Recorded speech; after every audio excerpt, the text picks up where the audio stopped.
Assam. Well, I think, the Chief Minister is doing something which usually you don't expect Chief Ministers to do. The statement which was made by him that Miya should be troubled, and then later on the clarification that, he was referring to illegal migrant Bangladeshis. I think if it's anybody is illegal, he should be arrested, detained, and, you should do the proper procedure, the police procedure, but you cannot, use words like that. It doesn't behoove a constitutional authority who is supposed to be the Chief Minister of the entire Assam. Then later on, what actually was in super bad taste was the video which came out, where the Chief Minister was seen taking aim at as what is being alleged as Muslims, in skull caps and all. Later on, after lot of after angry protests and all, it was taken down. But it's a clear reminder that election is around the corner as far as the state is concerned. Okay, I am also joined by Meeta Nath Bora, spokesperson BJP Assam. Thank you, madam, for joining me. Madam, the entire matter is was in the Supreme Court today, has gone back to Gauhati. Is this politics right? The Miya politics, quote unquote. Good evening, Kartikeya. We have to understand what the Supreme Court has said. Supreme Court has clearly said two very important things. First of all, there is no good reason of the petition. And secondly, Supreme Court is not a playground for politics. Now, we have to understand the very context of the word Miya. The word Miya is not something new. This is not something that BJP has generated. Since we are born in Assam, we know that anyone who comes from Bangladesh, the Bangladeshi Muslims are basically illegal migrants, are called Miyas. Even the indigenous Assamese Muslims here also call the Bangladeshi migrant Muslims who has come, who even during the Congress time, former Congress Chief Minister Hiteswar Seka has also said that we have more than 5 lakh illegal Bangladeshi Miyas. So the term Miya is not a newly generated one. Let's understand one thing, firstly.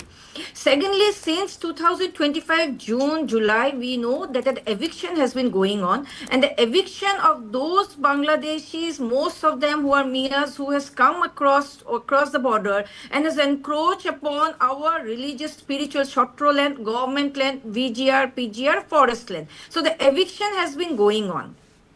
Now, in context to the video, this is a AI generated video. If you see it very well, this was a long old post of a CM where he has gone to a shooting academy and he has, as usual, as we all go, we try out on the gun. Now, someone has created this video and it's an AI generated and has posted it. It is definitely not in good taste. This definitely not something that we acknowledge. And as such, action has been taken, as we have earlier said, that whoever generated the video and has posted, that our CM has himself said that he was unaware of this and this is not in good taste. It has been taken down, it has deleted. So after that, the reason as to take this news further we don't see any merit in it. And this is definitely not an election-oriented thing, because eviction of Miyas has been going on, eviction of illegal migrants has been going on since over the last 7-8 months and is still continuing. Okay. Nikhil, your opening comments, let me take this to the larger rubric. One, I'm not going to focus on one tweet. I'm going to focus on the larger politics. The larger politics has been that there is a political position which Himanta Biswa Sarma has taken. A lot of people say that he is the Hindu Hriday Samrat of Northeast India. Do you think that he has taken a very hard position by saying, like, for example, his comments came that the last Hindu from the Congress party has left. I don't know what has happened in that context, whether he has left or gone back to the Congress party. Has gone back. He's gone back. So the statement that came was that the last Hindu leader has deserted the Congress party. Is this the template of the politics there in Assam now? Kartikeya, unfortunately, this is indeed the template of the politics of the BJP in Assam and elsewhere. When Himanta Biswa Sarma says that trouble the Miyas, don't give the rickshawala 5 rupees when you ask for such, give them 4 rupees, trouble them till 2 in the night. He talks about Miyas. Now, the BJP very cleverly points out that we are talking about Miya Muslims who are Bangladeshi illegal migrants. But in October 2025, in a statement given to ANI, Himanta Biswa Sarma says that the population of Miyas in Assam will be 38%. Now, the population of Assam is I think 3 crores. Yeah, it's 3 crores 60 lakhs, right? So 38% of that is over a crore. But right now on the panel, you have the BJP spokesperson saying that the population of Miyas from Bangladesh is 5 lakhs. So it's very clear, it's amply clear that Himanta, when he uses the word No, not Miya, he five. Sir, uses it Hitler to Shaker refer. said during Madam, I his did not time interject. as 5 Madam, lakh. I did not No, interject. you're Madam, wrongly I did not quoting. interject. You're wrongly quoting. What That's is why this? I'm interjecting. It is Kartikeya, what Congress Okay, former okay. CM Himanta Kartikeya, Shaker said. Kartikeya, can Okay, you please ask her not Meeta, to please, interject? please. Can you please ask her not to You can, interject? you Whatever can I'm correct, saying, you can it's a correct matter of Nikhil later. public record. Okay, okay, okay. It's Kartikeya, whatever I'm saying, it's a matter of public record. It is published by the ANI Twitter handle and other places. Hemanto did say that the population of Miyas is going to rise to 38%, which means over a crore and 10 lakh Miyas, which basically means that he uses the term Miyas to refer to all Muslims in Bangladesh. Let's also place it in context that in August 2025, the Assam government brought out a law or an ordinance which allowed for easier access of firearms to people, and Himanta was going around telling people to take up firearms.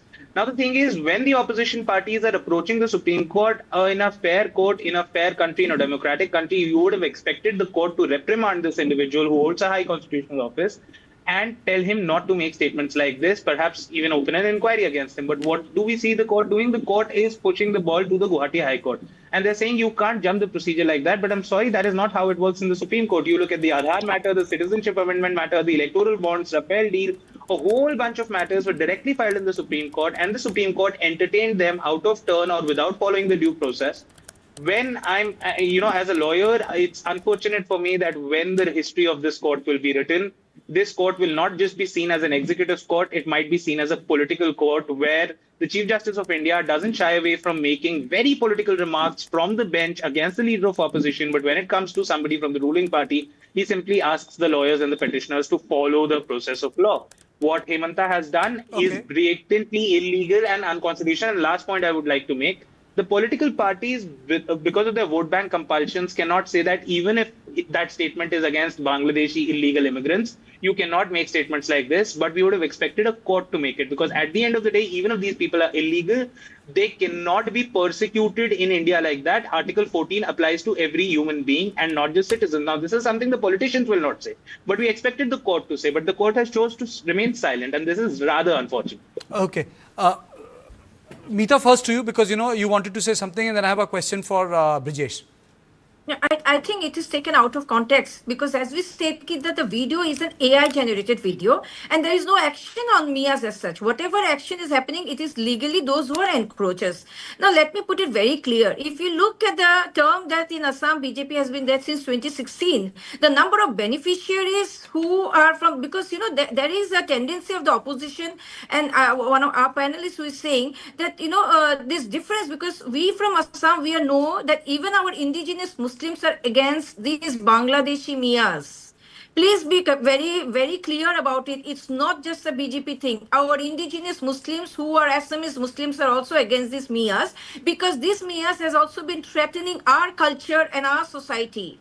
So it is very known here that when we are talking of Muslims, we do not mean the Miyas. We only say Miyas, those are Bangladeshi illegal migrants. Now, coming to the context as far as Muslims are concerned, if you look at the number of benefits that they have got in Assam, since 2016 when BJP has come to power, there has been no discrimination. In fact, they form part of almost 50 to 60, whether it is from Arunodaya, which is our, our beneficiary scheme for women, divorcees, for Divyang, and whether it is Awaisi Yojana, whether it is Jan Dhan account, where the maximum number of beneficiaries are again also from the Muslim community, whether it is Ayushman Bharat, so on. So therefore, this is very wrong to say that when we work on development and social and economic, it is irrespective, it is non-discriminatory, it is secular and democratic. But when it comes to understanding that Assam is a border state and the threat perception that we have is immense, you must be very aware.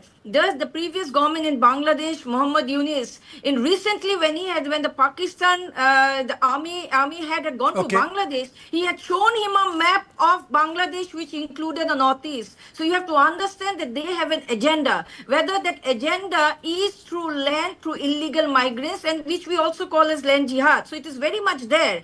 This part of pushing back the Miyas was part of the land encroachment, the illegal land jihad that they were doing. Okay, but my question to you is, both in Assam and in Delhi, you have a BJP government.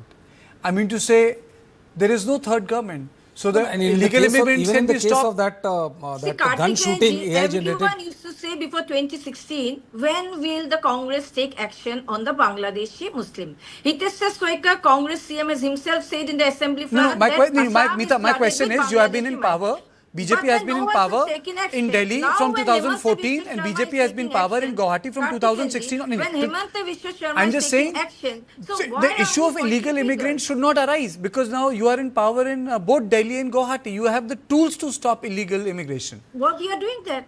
Exactly. That is what we are doing. We have asked people, through the CAA, when we have asked those who want to settle in Assam, how many has applied? How many has applied? Only 3. So what about this Congress statement? You can go through all the documents that Congress has in the assembly. Okay. That why they have said that from 30 lakh it is increased to 15 lakhs. Okay. I'm talking about Hitesh Okay, Soika's okay, time. okay, Meeta.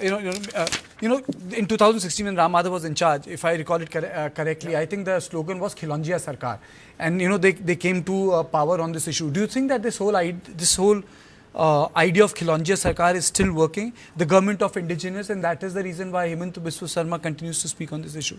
Well, I think the underlying tone of the campaign is definitely communal. I mean, you cannot wish away from it. I mean, you can try to tell that by me when I say use the term Miya, I mean Bangladeshi Muslims and all. Is it dog whistle? And the absolutely it's a dog whistle. And they also say that, I mean, she was saying that the video was taken down and all, but the video was there for quite a few number of hours. It was more than 2 or 3 days, and when due to massive protest, I mean 2 to 3 days. I mean 48 hours if I'm not wrong, and it was there, and nobody took any action on that, and it was very clear what the intent of the media intent of that video was.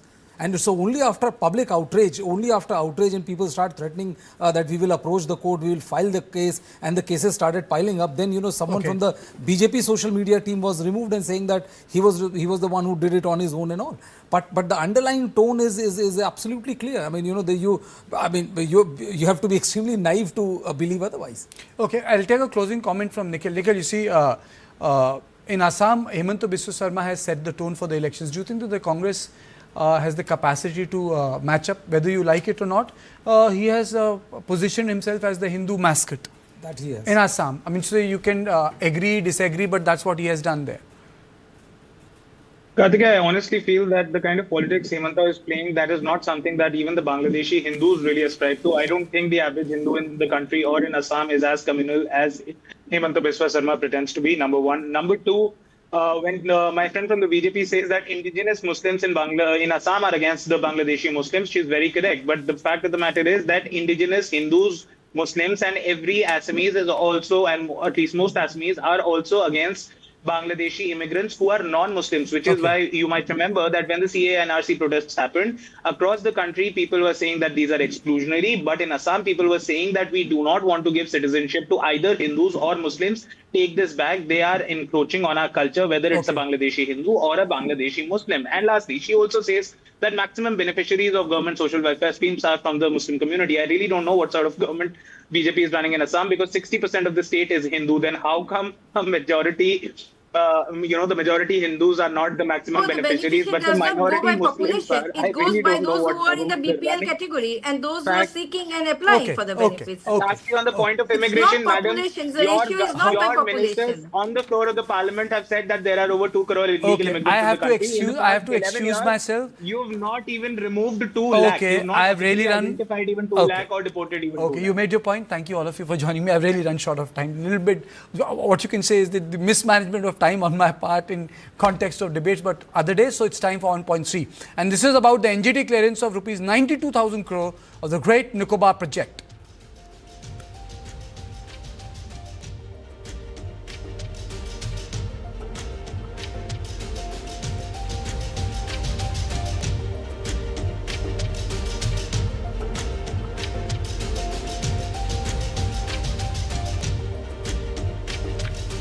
A 6-member special bench of the National Green Tribunal has disposed of challenges to the Great Nicobar mega infrastructure project and concluded that it found no good ground to interfere as there were adequate safeguards in the project's environmental clearance.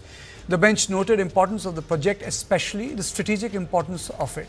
And the issue was dealt by a high-powered committee which was earlier tasked by the tribunal to revisit the project's environmental clearance.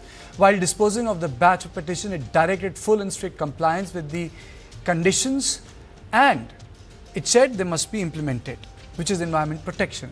This over 80,000 crore Great Nicobar mega infrastructure project is spread over 166 square kilometers involving the diversion